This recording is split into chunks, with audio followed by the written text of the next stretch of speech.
afford, and like the way that we did afford dance was us cleaning the dance school. So Right. there's you can already see the different sort of different relationship I had with dance. Since This is he grew up in the dance school, my best friend who auditioned at the time, or didn't audition, but yeah, yeah, he grew up in the dance school, so he'd been so good from a young age. So his fire right. kind of went out by that time. He wasn't wanting to, Yeah, whereas right. my fire came in. So there's that sort of give and take, and the pros and cons of dancing your whole entire life and like really being good at something at a young age. If you're not Yeah. sort of attached to it and Yeah. sort of obsessed with it so much, even when you get to that older age, you start to fizzle out Yeah. because yeah. You know what? You know what I think it is personally. Do you know what I think it is? I reckon there's competition dancing, and then there's like dancing of like just like embracing and learning the art form and just the passion of just performing and all that sort of stuff.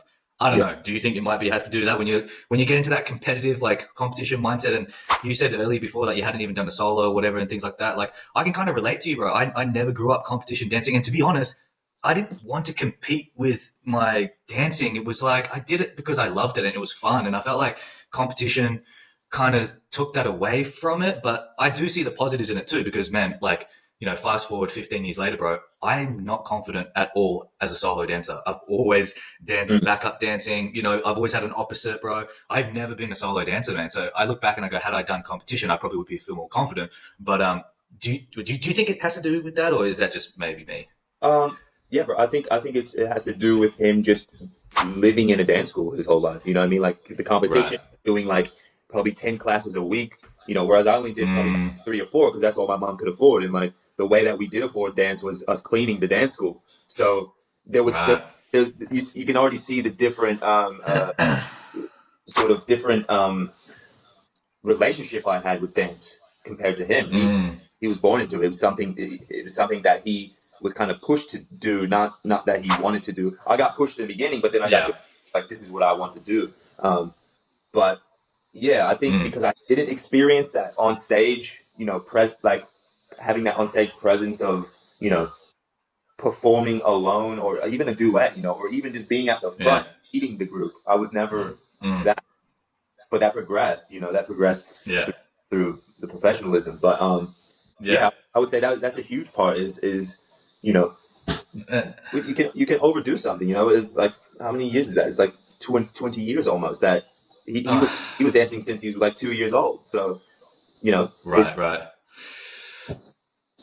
Like, bro, speaking about progression, man, and this is something, dude, that has completely just like watching you recently, man, has completely, I guess, made me rethink everything about the boundaries and limitations within like oneself or myself. I started to really question and doubt this, man. Is like how much you can actually grow as a dancer, like even in your later years. And I mean, the reason why I called this podcast "The Dancer Dies Twice" is because there was this lady, I can't remember who, but a few years ago, she was a retired dancer, and she said that to me, man. And she was like, I think mm, it's to do with the loss of identity because we've done this our whole lives, and I think the amount of energy and that feeling that you get to experience being on stage, it's like there's nothing really I can compare it to, that close in life. It's hard for me to find that, and I think being so in love with that feeling for me personally, and going through a bit of a transitional phase right now within my own personal career, that saying popped up, right? mm, And relating this back to you, I had this idea that, well, I was always aware coming into like becoming into like the professional, dancing space that it wasn't going to last forever, right? mm, Performing as a dancer wasn't going to always be lasting forever. I always knew that there was going to be a time span on it. But I saw generations of dancers above older than me, and they used to say, I'm too old for this, my body hurts. And I would see them like commercial dancers retiring at 27, 28. And so in my mind, and I'm a young cat at like what, 19, 20 or something. Just, I'm just like watching and learning from these. And I'm like, in my mind, I started to already have this idea that, oh, that's when you start to retire. You know what I mean? mm. And I think this is really important because of like who you listen to and what kind of like information you take in. Cause I really feel like it's shaped me and it's conditioned me and to I guess not grow further, but I sort of just assumed this is the end for me, and I've believed that for a very long time. I feel like I'm going a little bit of a rant here, but my point, what I wanted to make out was that you, bro, have completely just like, I don't even know like where to begin to even talk about like how you can evolve, progress at the level that I've seen you do just recently, man, because it's the equivalent of me now all of a sudden like becoming a tap dancer on like a professional level, bro. I did a bit of tap, man, when I was growing up. So it's like, yeah, I got some kind of a little bit of background, but I can't do it professionally, bro. But now you've gone from, you know, I've known you from being a tap dog and, you know, being a gun at that to now all of a sudden working this freestyle space, dude, and you're just like killing it. You know what I mean? Like, Mm. and that's blown my understanding of what like we can do as freaking dancers at this age. Because bro, like, how old are you now? Like, well, how 32. old are you?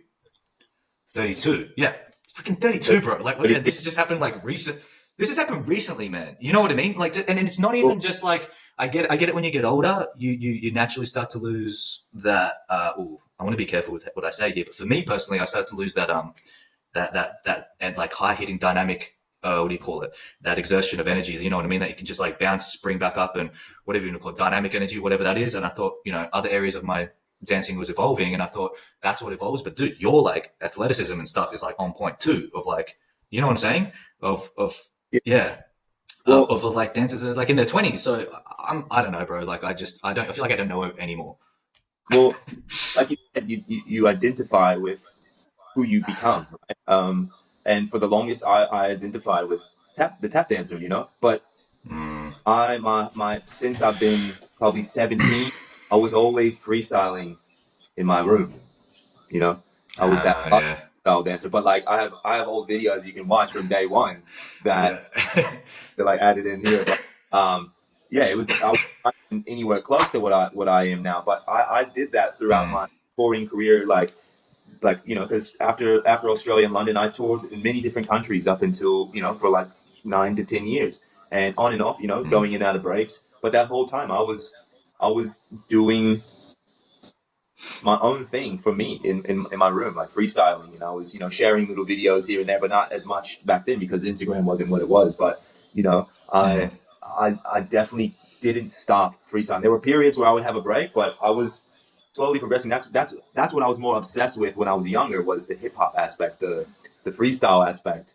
But I was too afraid to mm, put myself out there. Like I wanted to break dance and become a professional break dancer. So I was doing that at the same time as doing tap class, but I was doing it at home by myself. I didn't have someone actually like leading me in that, so it was hard to do it by myself. And in where I'm from, I didn't have any friends who danced. Like the people I danced mm, with danced, but they tap danced. They weren't like at home like having this street culture of dance and like freestyle and like that was more in St. Louis where I was in St. Charles. So I just wasn't connected to those little bubbles of that. So I was just on my own, you know, and any chance that I got to be pushed into a circle somewhere, I was always just so scared. But, you know, moving to Australia, I eventually moved to Australia when I was 22, 23 or something. And I got my first mm, agent. And, you know, I also trained in hip hop and ballet and partnering, pas de deux, you know, jazz. Not as much, but I was kind of, I had to do those classes to do competition. I just yeah. wanted to tap after a while, but I still like did like the version of ballet. They had men's ballet. It wasn't like, you know, ballet Uh, for all the girls. It was actually like a men's ballet class, and it was mm, suited to our boyness, you know, which she was great mm, at. The teacher and owner was so good at that. Thank you, Miss Tracy, Miss Debbie. Uh, mm, but when I got to Australia, you know, I got an agent with G management, and at that time there was mm. lots of diversity happening on TV, and like in gigs, they needed more color per se, you know, Is uh, that yeah right? and I had that, you know, and Yeah, yeah. but I wasn't like classically trained in all those styles. I was really trained in tap dance more. So, but I kind of just like did what I could, man, because I was like, shit, I need to get these gigs. I need to make money. You know, it's this is so exciting. I have an agent. It's like, you know, but I Uh, didn't know how it worked, and I didn't really care either. I didn't care. I just put there. I was sitting with PJ at like his birthday with Jason Lewis, and PJ was just like, "Hey, someone's dropped out of this gig. You'd be perfect for it." And it was for Naomi mm, Campbell, the face. It was like this modeling thing, and like, but it mm, was like they needed dancers for it, and it like right place at the right time, people who you know, right? And he was just like, mm. "You'd be perfect for that." He's like, "Would you do it?" And I was like, "Yeah." So I didn't even have to audition or anything. It was just it was just there. Yeah, And once I did that, yeah. he brought me in, and then I started getting TV commercials and all these random dance gigs. And I remember I did Marco's annual like workshop that he does for. or he used to do for all the like new Jeep clients or whatever you Oh, the like the new I upcoming know what bands you're talking about. that Yeah. were joining the agencies. He would host these Yeah. mock audition type of workshops, and Mm. I remember he was like, "Man, you did like," because I just go in and I go 100%. I think that's a big aspect of how I have transitioned, and you've seen this transition, is I go 100% or I go 0%. There's not really any in between. Mm. And in that workshop, I remember I Mm. just went full force. I did what I had to do, and he at the end he was like, "Man, like you did way better than a lot of these people, like these people who have been training their whole life to get you." I'm like, "Because I don't